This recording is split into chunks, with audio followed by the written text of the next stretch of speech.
Giving all praise unto Yabashi Mashabashi Mako HaKodash, double honors unto the apostles of Great Millstone, and our honest brothers that be pushing this truth in sincerity throughout the four corners of the earth. The Baba everybody are coming out here to give you this truth for the grace and mercy of Yahweh. Bashim Yahushai, Bashim Mako HaKodash, giving all praise unto Yabashi Mashabashi Mako HaKodash. Okay, so this is going to be a relatively quick video, really focusing in on the book of 2nd Ezra, the 13th chapter. And within the book of 2nd Ezra, the 13th chapter, we see the salvation, the deliverance of the Jews and the Israelites, wherewith the scriptures say, upon Mount Zion shall be the deliverance. And indeed, this is going to be an event that's going to take place upon the face of the earth sooner rather than later, contrary to what some of these folk will have you believe in, saying that this is going to take place in 1,000 years or whatever, which is totally off. Okay, and we don't support or condone that way of thinking. So what I wanted to do here is also show you, according to prophecy, that history rather than prophecy, that even Esau, he knows, and of course he knows. Okay, of course Esau knows, right? He's the one that's got all the power right now. He's got all the manuscripts, and in having all the power and the manuscripts, they was in a position where they so-called, right, manifested their destiny. Okay. So in that so-called manifestation of their destiny, they understood that the people that was out there within early America, this is going to be important when we understand the salvation of the Negroes, Hispanics, Native Americans, right? They understood that those people were the children of Israel, okay? And that's why they called it manifest destiny. They was manifesting their destiny according to the scriptures. Remember, the scripture says how Esau was going to have the fatness of the earth in the end times, and so on and so forth, right? But let's not get bogged down too much with that. Let's go into the topic of the video, which the topic of the video is dealing with, right? Esau knowing, right, from the early days of the so-called settlers, that the people that was out there was the Israelites, the people that was within the land of America, the so-called Native American Indians was indeed the Israelites. Okay, so what I've done is the same exercise that the apostles did a second ago. I was watching the apostles live, and I've put this entry in. Did the early settlers believe the natives were Israelites? That's all I've done. I ain't done nothing crazy here. That's all I punched in. Nothing over the top, okay? This ain't no uber, super duper deep search. This is just something that's anybody could do, okay? Anybody could do this search, and maybe that's going to be the title of the video, or at least part of the title of the video. Anybody could do this search.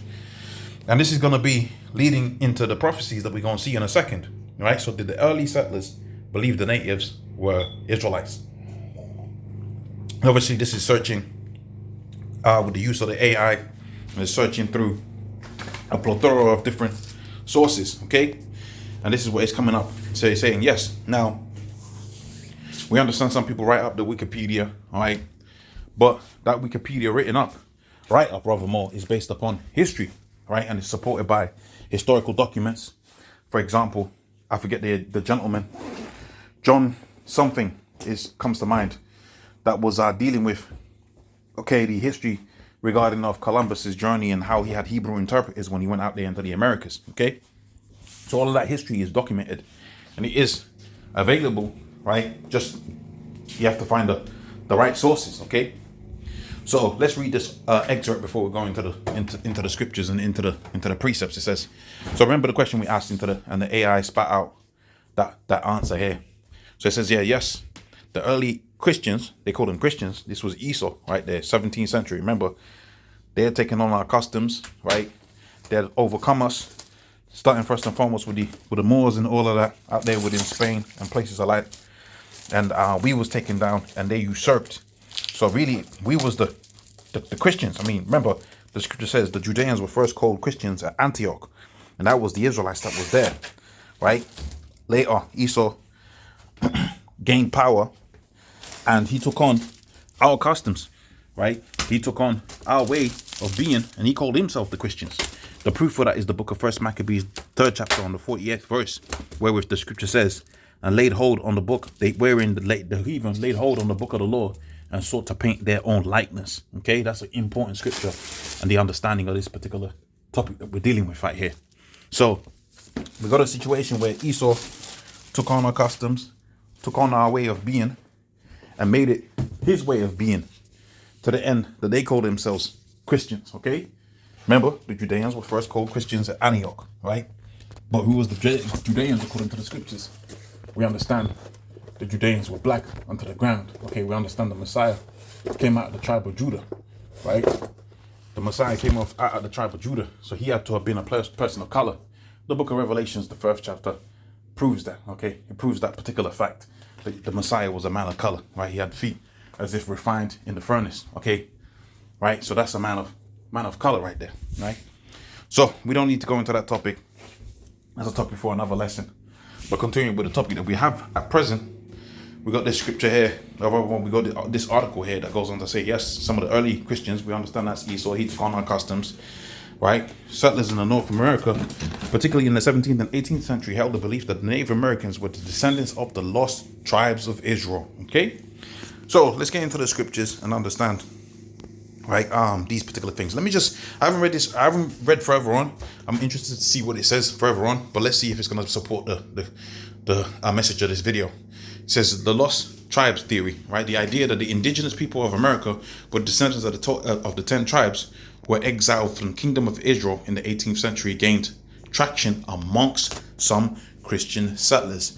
What do we know from the scriptures? What do the people of the world know from the scriptures? Because that's important to understand, right? These people out here that you see walking around the earth, right? Edomites, okay? All of these people that you see throughout the four corners of the earth, they knew about our history, okay? They understood the Assyrians took down the Latin American tribes, right? The Spanish-speaking tribes, so you can understand. They understood that. And they had their own records that they kept, right? Concerning, right, what's happening within the earth, what's happening with their people, what's happening with the earth and everything. They had their own records and everything, okay? You gotta remember these particular things. And part of their records was that the children of Israel, right, according to the scriptures too, that's the most important and most reputable form of history, that the children of Israel were scattered throughout the four corners of the earth. That's part of the history. But also too, as part of the history, as you read within the book of Kings, we understood that Tiglath-Pileser the third, right, Sargon the second, Shalmaneser the fifth, they took down the Latin-speaking tribes, right, the kingdom of Israel, which was all according to the prophecies. Because if you go to the book of Genesis, the 49th chapter, it says, right, a troop shall take you down. God, the troop shall take you down but in the latter times you shall overcome. Meaning to say, if you understand it, because remember that was a prophecy that came from our forefather Jacob speaking to his sons. He says this is what's going to happen unto you in the future, and he was telling them, like, look, man, you're going to be in a situation, but ultimately you're going to overcome.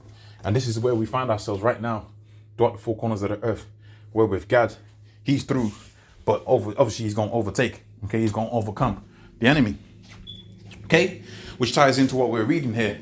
But also too, remember the history that we see pieced up within these historical documents. The most reliable source of it is the scriptures. So all of these nations know about us. So therefore, when they was traveling, they understood that the Assyrians took the Latin-speaking tribes captives, and after they took them captive, the Latin-speaking tribes, as we're gonna see within the scriptures, they migrated away from the Assyrians and into another land. Okay. So what's that other land? Well, like it says here, right? 17th century and 18th century Americans, Edomite Americans, believed that those people was the Israelites. So this is easily accessible now.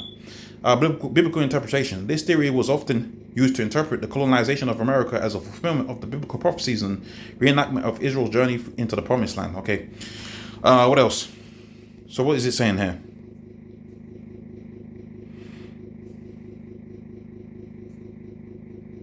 Okay, so that's consistent, right? I believe that's consistent. That's just throwing me off a little bit. What else? So you can see where it's been populated from, right? Wikipedia, right? My Judean learning, other different places. Okay, but you can see that even the AI is telling you right now, okay, that's a thing that's true. So let's go into the scriptures and support everything that we just read and everything that I've just explained, right? Briefly, really, you got to go into the history. Really, you got to go into the book of Kings, the book of Chronicles. see what was happening in the times of these different kings that was within the earth. Okay, what was happening, and what became of different people, what became of different. You know what I mean. You gotta go into the history, man. You gotta be diligent within this thing. Okay, but let's see the conclusion of the matter. So this is Yahushua returning with the chariots, and he's delivering the children of Israel whilst also destroying the enemy. Right? So this is World War 3. 2nd Ezra, the 13th chapter, 9th verse. And lo, he saw the violence of the multitude that came, and neither lifted up his hand nor sword. So the World War 3, he ain't gonna be out there, All right, okay. I'm not gonna say that, but yeah, just read it for that. This is what he's speaking about, okay? This is what he's speaking about. The World War 3. Skipping down, and after that, I saw the same man come down from the mountain and called up unto himself a peaceable multitude. And there came much people unto him, wherefore some were glad, sorry, some were bound, some were brought before them and offered. Then was I sick, and I was afraid. Okay, skipping down. Show me the interpretation thereof. Let's get some of these points here. The interpretation of the vision I saw. I will open unto thee the thing that thou hast required. Whereas thou hast spoken of them that are left behind, this is the interpretation thereof.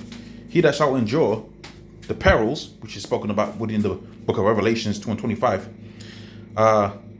in a time hath kept himself, they that be fallen into danger, such as have much works and faith, right, towards the Almighty. So Revelations 2 and 25, all fastened to that which you have, right? We know about the hour of temptation coming upon the earth. Okay. Notice therefore that they which be left behind are more blessed than they which are dead. This is the meaning of the vision thereof. Okay. Whereas thou sawest a man coming out of the midst of the sea, this is the same whom the Most High, the highest, hath kept a great season, which by reason shall by self shall deliver his creature. Who is the creature? We are the creature. Remember, the creature was made subject unto vanity, but through the deliverance we shall be changed. And he shall order them that are left behind. Whereas thou sawest that out of his mouth came out a blast, fire and storm, and he neither held a sword nor any instrument of war, but the whole multitude that came to him to subdue him, but the rushing in of him destroyed the whole multitude that came up to subdue him. Now, what's that speaking about? Revelations, the 12th chapter. We see within the book of Revelations, the 12th chapter, right? Esau, the devil, is going to be cast down to the earth. Revelations 12 and 12. Right, 12 and 7, no doubt. And Michael and his angels Michael the angels shall cast that serpent down, roughly paraphrasing that scripture. Read it for yourself, okay? Right? But this is what it's all speaking about the same thing. Now one shall undertake to fight one another, one city against another city, one place against another place, one people against another people. And what's this speaking about? This is the book of Mark, the 13th chapter and the 8th verse. But understand and see how it's going back and forwards within the times. It's telling you, setting the scene of what's happening within the end times. And what's happening within the end times? Sedition, right? Troubles, okay? The time of Jacob's trouble. But ultimately, it's going to crescendo with what?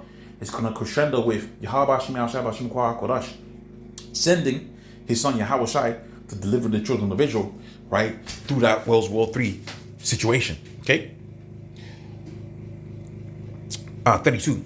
And the time shall be when these things shall come to pass, the signs shall happen which I showed thee before. Then shall the Son of Man be declared, whom thou sawest as the man ascending. And when all the people hear his voice, every man in his own land shall leave the battle that they have one against another, the World War 3.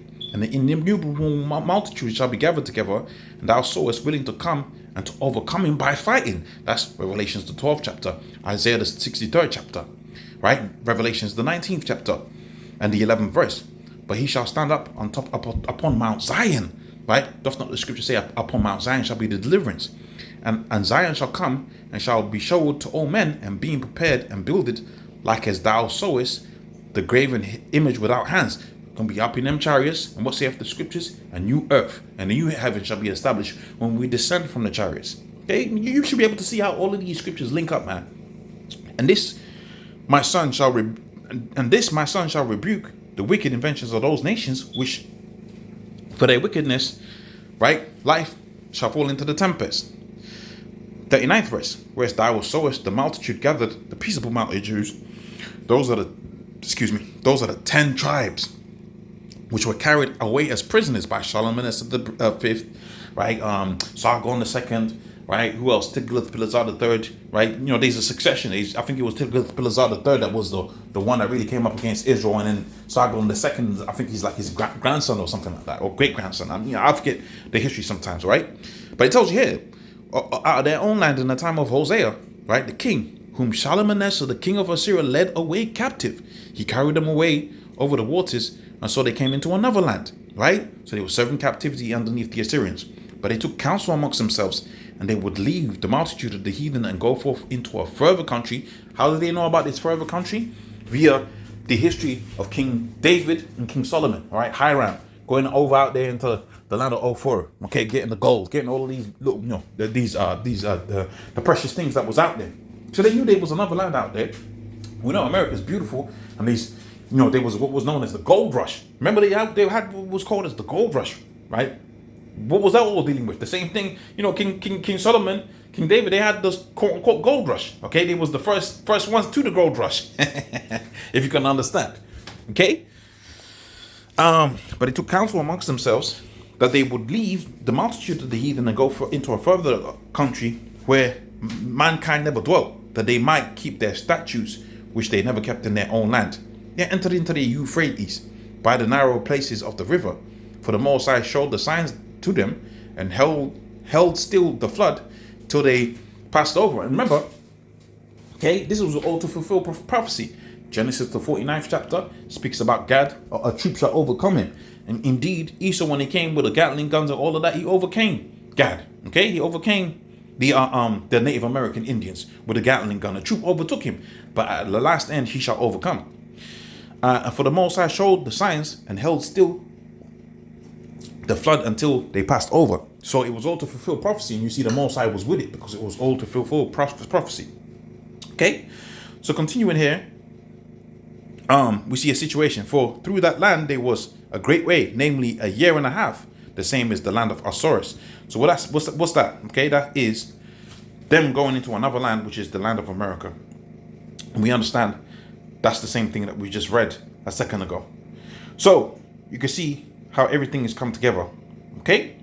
So without myself, praise unto Yahweh, right? Double honors unto the apostles of Great Millstone, and honor your brothers that be pushing this truth in sincerity. I'll see you on the next one. Shalom.